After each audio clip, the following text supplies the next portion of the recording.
Hey guys, so good morning. So let's start our unboxing today. Kita na. Okay, so let's play. Hey guys, so good morning. Our time is 3:06 a.m. So currently guys, may hawak-hawak ko na item. This one is we ordered from Shopee. The reason we ordered this one guys, kasi yung friend at client ko, bumili siya ng ganito din, Rapoo. Okay? So we will use it later. But before that guys, ito na pala yung mga order ng mga clients natin through our shop. So nag-order sila ng mga USB, ito memory card. So if you want to visit our shop guys, later I will share the link. So ito guys, without further ado, unbox na natin. Yan. So, maganda ito guys is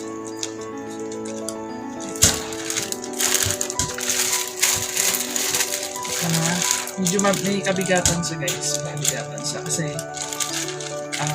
ano siya, 40,000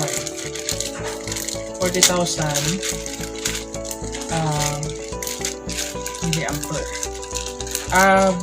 Bilang reason mo hindi tayo nito guys is kasi mobile yung gimbal natin at madaling malubat. Siguro mga 1.5 or 2 hours na gamit mo ng gimbal, wala na siya. So, kailangan pa siya i-charge ulit. So, bili tayo dito para pag mobile tayo, dito na tayo mag-charge. Yung kaibigan ko, sabi ko kasi niya kanila, bumili siya nito. After 1 week, ipa na charge. Amazing. So, yung ginagamit niya lang sa pag-charge ng cellphone, if during brownouts, yung ginagamit niya. Ito siya guys, mabigat siya. Siguro mga almost mga 1.5 or 1.5 kilos yung bigat niya. Okay? So, nakabubble wrap siya guys. So far, wala siyang damage. Yan. So, try natin i-unbox. Tayo ng cutter. Yan. Kasi siya lagay sa, I'm just putting the gimbal sa table kasi tulog pa lahat.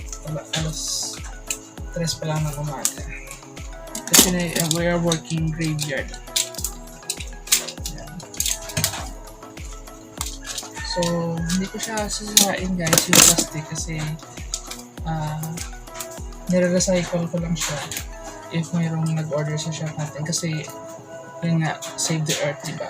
So, as much as possible, recycle to the max. Yan. So, pili pa natin ito magamit kasi okay pa naman siya.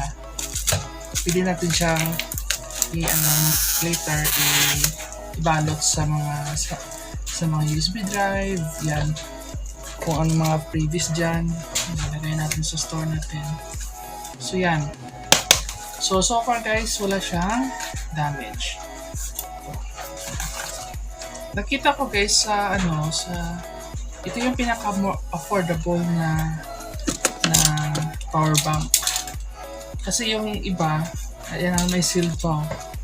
Ayan, kasi yung iba na ibang brand, search nyo na lang, more than 1,000, 1,002 for the 40 milliamp. So if you want this kind of purchase natin from my store at bigyan ko kayo ng freebies. At yung price hindi for sure hindi malayo sa original price. So yan, meron siyang meron siyang USB cable wire, for charging. Ito yung actual na guys. Actual na Rapoo. So, ganyan siya kabigat guys. Ganyan siya kalaki pala. So, ito yung lalagyan niya. Ayan. So, tingnan natin sa ibaba kung meron pang mga ano. Yan. Okay. So, ito na siya guys. Malaki talaga siya. So, bulky siya, no? So, dapat may bag ka talaga. Hindi mo siya pwedeng carry lang mag-charge ka ng cellphone tapos ganito kalaki. hindi siya pwede. Parang ano lang siya guys, parang ilagay mo siya sa bag mo, sa knapsack ka. Tapos bili ka ng siguro, parang ganito, meron tayong mga cord nito na parang ano siya, 2 meters, ito, 2 meters. 2 meters siya, nabili ko sa Miniso, ito. Ang gandang klase, mga around almost 200 siguro. So ito, 40 amp siya guys, yan o, 40 amp. Yan, so ano siya, Qualcomm quick charge, yan. So at the back, yan ang front niya, okay. Shiny dito guys, parang matte finish. Dito parang ano lang, okay lang, normal lang. Dito guys, may specification siya, yan o. So 40 amp, lipolymer yung battery. Yung model niya is WB40 Pro. Capacity is 40,000 milliampere. DC, micro input niya DC 5 volts. Yung para mag-charging siya. Then, meron siyang 9 volts, 2 ampere. Okay. Made in China. So, meron siyang Type-C, USB 1, and USB 2. Okay? So, punta na tayo sa mga ports. So, ito yung USB. Okay, dito mo siya i-charge. Kung gusto mo siyang i-charge guys, yung Rapoo sa so, check natin kung pwede mag-charge dito. Pag gusto mo siyang i-charge guys, yung Rapoo, pag na-lowbat na siya, di ba kailangan mo siyang i-charge yan. Charge mo siya. Hindi na kasama yung charging yung cable lang. And then, if gusto mo naman mag-charge yung phone mo dito, na natin lagay. Yan. So, ito yung power button niya. So, on lang natin. On lang natin. Isang press lang. Yan. So, kung ako ng cellphone, kailang isa, on lang ko ng electric fan. Ayan. Okay. So, ito na guys. Ito yung phone ko. Try natin i-charge. If mag-charge siya. Ayan. Ayan siya guys. So, nag-charge siya. Kita nyo. Ayan. Ayan, nag-charge siya. So, okay siya. So, remove ko. Okay. So, i-on ko. I-charge ko. Okay. So, gumagana siya. Naka 100 ano siya kanina eh. Kasi na-charge na natin yung phone. Pero you can hear the sound naman, di ba? So, lagay natin sa kabila. Check natin if nag-charge din.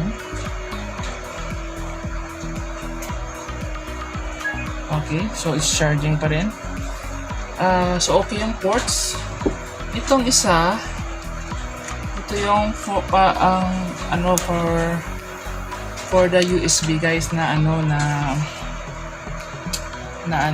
Type-C. So if yung phone mo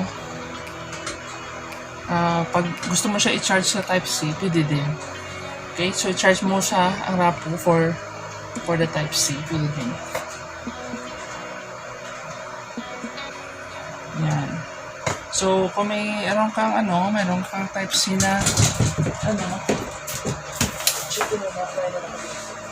yan. So, check natin if na-charge siya. Saan siya na guys ha? Yan. So, ito yung Type-C. So, lagyan natin. Yan. Okay. Ito pala yung label niya guys. I don't know if makikita nyo. Yan. So ngayon is charging, nasa 2 bar siya guys. meron siyang 4. Check ko lang ha. Okay, para makita nyo. Yan. So, ayan o. Okay, so meron siyang 4. Kasi yung ano guys, hindi yan sira ah. Yung ano lang yan. Yung parang ano ko. Yung pawis. Pawis yan ah. Oh. Okay, teka lang kaya. Ayan guys, ulit. Okay. So, hindi yung sira guys ha. Pawis lang yan. Wala siyang crack. Wala siyang crack. So, ngayon, nag-charge siya ngayon. Ayan o. Yan. 4 bars. Ngayon, nasa 2 bars pa lang siya. So, once fully charged siya guys, then, okay na yan. Ang, ano lang guys, ang for the chargers, parang ito, huwag mo siyang i-overcharge. Diyan kasi nasisira yung mga gadgets pag na-overcharge. Ito yung katulad ng laptop ko, hindi ko siya na-overcharge. Okay? So, maganda siya guys, no? Maganda siya. I really like it. Mabigat siya. I think this is a good investment for me. Kasi currently we are now parang malabas na tayo. No, hindi pa. But I also have guys dito yung tawag ito. Kung sa bahay naman meron akong 2000 VA. We have a different video for this one, vlog ko. Secure UPS yan. So, just the latest update. Nag-burn out nung last week, I think. From 6 AM to 5. So, I just plug in the modem lang. At from 6 AM until 1 PM, doon pa siya namatay. So, 7, 8, 9, 10, 11, 12. Mga 7 hours siya na plug in lang yung modem. It really depends guys kung ilang load ang lagay mo sa kanya. So, it will really depend sa load until maubos yung battery niya din. Okay? Okay, so just to wrap up guys, i-pause ko lang muna kasi mayroon tayong isang viewer na gusto niya makita talaga yung fan nito, yung performance ng fan. Okay? So, pause ko lang muna. Okay guys, so we're back. So, ito na. Yan. Makikita nyo. Yan. Ito. Meron siyang toggle dito. Ito parang sa light mode niya. Pag-change ng color. Ito naman yung color mode. Ito pa yung color mode. Pag-change ng color, ang light mode, yung yung mga gusto mo ng flashing, parang ganon, running light. Ito na naman yung sa fan. Ngayon naka-off yan. So pag i-on ko yan, papuntang doon. Moving right. So, I have connected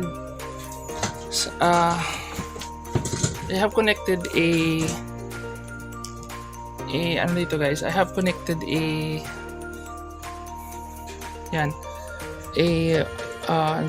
plastic. Yan. So, sabi ng viewer natin, sir, pwede mo lagyan plastic para makita kung ano kalakas yung fan. So, we'll turn it on para makita nyo. Okay. Wait lang.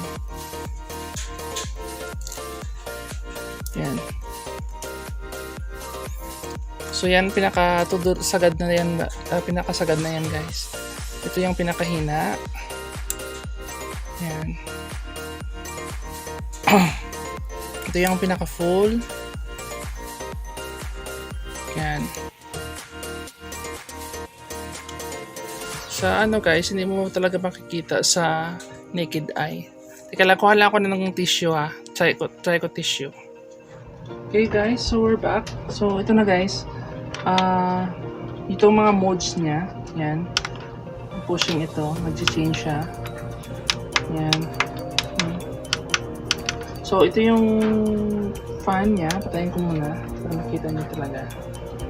Isang fan lang siya na malaki. Isang fan lang siya malaki. Turn ko lang. So, merong blue. So, you can change the color modes. Pati yung pag-run ng ano.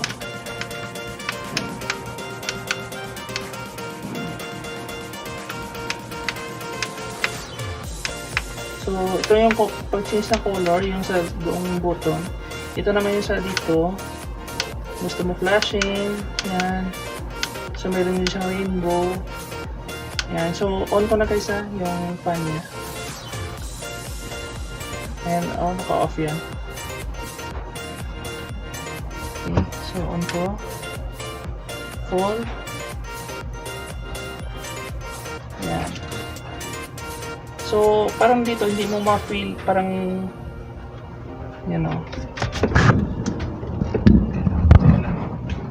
So, parang dito, hindi mo siya ma-feel. Pero pag dito na sa, malamig dito, apart. So, dito, parang walang hangin dito. Dito sa gitna talaga yung hangin. So, yan kalakas ang fan niya guys, so. Turn off ko lang yung lights.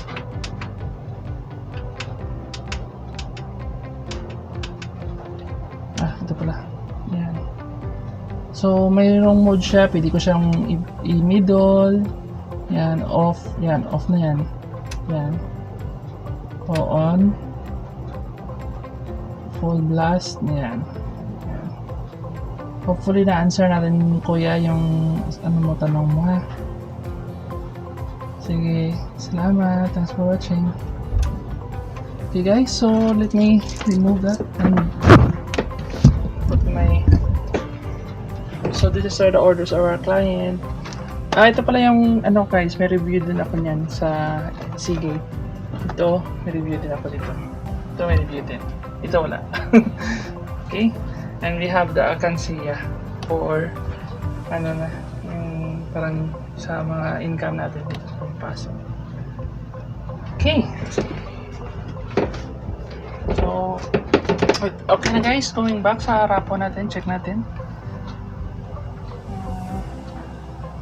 Okay, so naka 2 pa rin. 3 na.